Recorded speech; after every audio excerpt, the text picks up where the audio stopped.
اعوذ باللہ من الشیطان الرجیم بسم اللہ الرحمن الرحیم صلی اللہ علی نبی الامی و آلہ صلی اللہ علیہ وسلم صلاۃ و سلاما علیک یا رسول اللہ قلت حیلتی انت وسیلتی ادرکنی یا سیدی یا رسول اللہ صلی اللہ علیہ وآلہ وسلم۔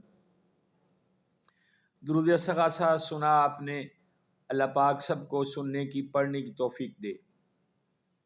میں ہوں آپ کا میزبان ملک شکیل احمد آوان اور آپ دیکھ رہے ہیں میرا یوٹیوب چینل۔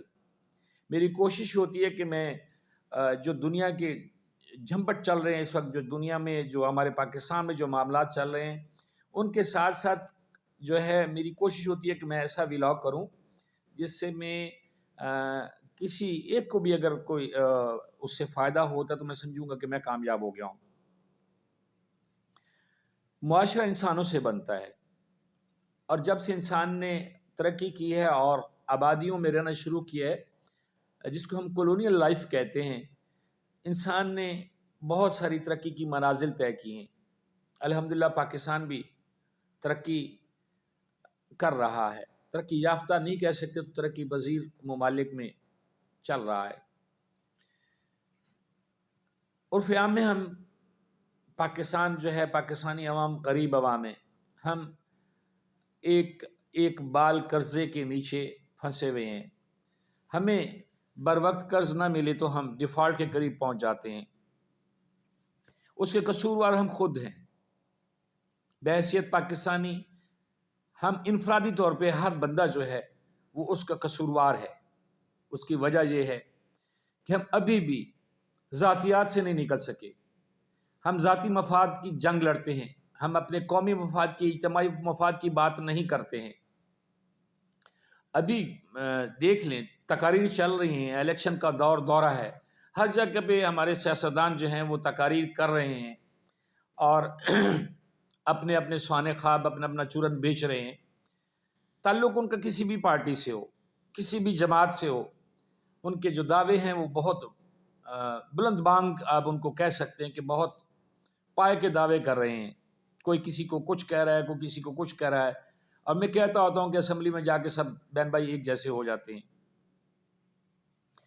بحیثیت معاشرہ، بحیثیت قوم ہم ایسے ہیں، جیسے میری اس ویڈیو میں، یہ جو میری سکرین پہ ویڈیو چل رہی ہے، اس میں دیکھیے گا ہم انسان نہیں ہیں، ہم ایک ریوڑ کی صورت چل رہے ہیں۔ ہم لکیر کے فقیر بن چکے ہوئے ہیں، ہمیں کوئی رستہ دکھانے والا نہیں ہے، ہم بس اپنے چکر میں پڑے ہوئے ہیں۔ ہم اسی جو ہمارا جو سسٹم ہے ایک دیوار کی طرح کھڑا ہوا ہے، ہم اس کے گرد چکر لگا رہے ہیں، لیکن ہم اپنی منزل پہ نہیں پہنچ پا رہے ہیں۔ اس کی وجہ یہ ہے کہ ہمیں جتنی بھی لیڈرشپس ملتی ہیں ان میں لیڈرشپ کے فقدان ہوتا ہے، ذاتیات جو ہے ان کا پلان ہوتا ہے۔ ہمیں چاہیے ایک ایسا لیڈر، ایک ایسی لیڈرشپ چاہیے جو ہماری اس تگڑی قوم کو، اس محنتی قوم کو، اس جفا قوم کا جو جفا کش قوم ہے ہماری، اس کو لے کے آگے چلے، ہمیں سیدھا راستہ دکھائے، ہمیں ترقی کی رستوں پہ گامزن کرے، ہمارے آنے والے مستقبل کے لیے کچھ کرے، ہمارے بچوں کے لیے کچھ کرے۔ کوئی کہتا ہے میں نے 16,000 سڑکیں بنا دی، کوئی کہتا ہے میں نے اتنے ہزار ڈیم بنا دیے، کوئی کہتا ہے میں نے اتنی توپیں بنا دی، لیکن انسانیت کے لیے جب تک آپ کچھ نہیں کر پائیں گے، گلی لیول پہ، گلی محلے لیول پہ جب تک لوگوں میں آسودگی نہیں آئے گی، لوگوں کو سکون قلب میسر نہیں ہوگا، ہمیں ان سڑکوں کی، ہمیں ان ڈیموں کی ہمیں کیا ضرورت ہے؟ ہم جو ہیں، ہم پاکستانی، ہم پہ ٹیکسز لگا لگا کے ملک کی معیشت کو چلایا جا رہا ہے، لیکن جو ہمیں چلانے والے جو ہمارے لیڈرز ہیں، جن کو میں کہتا ہوں یہ 25-30 خاندان جو ہیں، ان کا کیا کردار ہے اس میں جو ہمارے ملک میں ترقی ہو رہی ہے؟ ترقی ہمارے پیسوں سے ہو رہی ہے، لیکن ہمارا پیسہ جو ہے وہ صحیح طرح سے یوٹیلائز نہیں ہو رہا ہے، ہم لوگوں کے ساتھ کھلواڑ کیا جا رہا ہے۔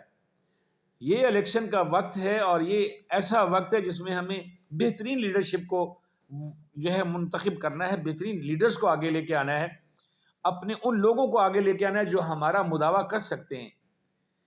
اگر یہ تھوڑا سا میں مطلب جو چینج ہے اس بار، جو اس الیکشن میں چینج ہے، خیر وہ یہ الیکشن کو سلیکشن کر رہا ہے، کو کچھ کہہ رہا ہے، میں اس کو الیکشن ہی کہوں گا کیونکہ ووٹ ہونا ہے۔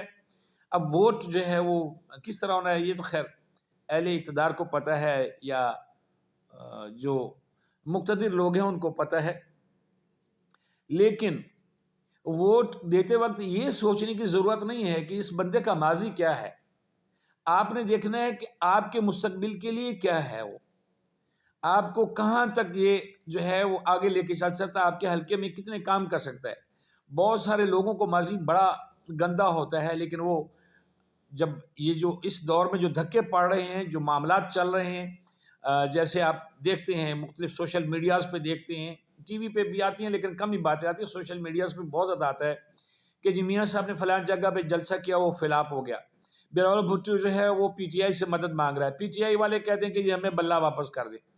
علامہ صاحب کہتے ہیں، جماعت اسلامی اپنا جمعیت علماء اسلام والے کہتے ہیں کہ جی یہ جو معاملات ہیں، یہ جو یہ سیاست ہے، یہ شرعی نہیں ہے، ہماری سیاست شرعی ہے. یعنی ہر بندہ جو ہے وہ اپنے اپنے کام کر رہا ہے، اپنی اپنی بات دکھا رہا ہے. ہمارے پاس، آپ کے پاس بحیثیت قوم ایک ہی چانس ہے، اور میرا خیال ہے یہ لاسٹ چانس ہے. اس کے بعد معاملات جو ہیں وہ کسی ایک طرف لگ جائیں گے، ایک طرف لگ جائیں گے، چاہے وہ اس کا رزلٹ کچھ بھی ہو. آنے والا وقت جو ہے وہ فیصلہ کن وقت آ رہا ہے، جو 24 کے بعد وقت آ رہا ہے وہ فیصلہ کن وقت ہے. کیونکہ اس الیکشن میں جو حکومت بنے گی، جو بھی حکومت بنے گی، وہ سمجھ لیں کہ وہ پرسرات کا سفر طے کر کے آئی ہوگی. جتنے معاملات اس وقت پاکستان میں چل رہے ہیں، اور الیکشن ہمارا جو ہے وہ متنازع ہوتا جا رہا ہے، یا ہمارے معاملات متنازع ہوتے جا رہے ہیں. بہرحال پاکستان کی تاریخ کا سب سے عجیب و غریب الیکشن ہے. کوشش کرنی ہے، میں بار بار کہتا ہوں، کوشش کرنی ہے کہ ہم نے ان بکریوں کے جو ریوڑ ہے اس کی طرح ہم نے چکر نہیں لگاتے رہنے.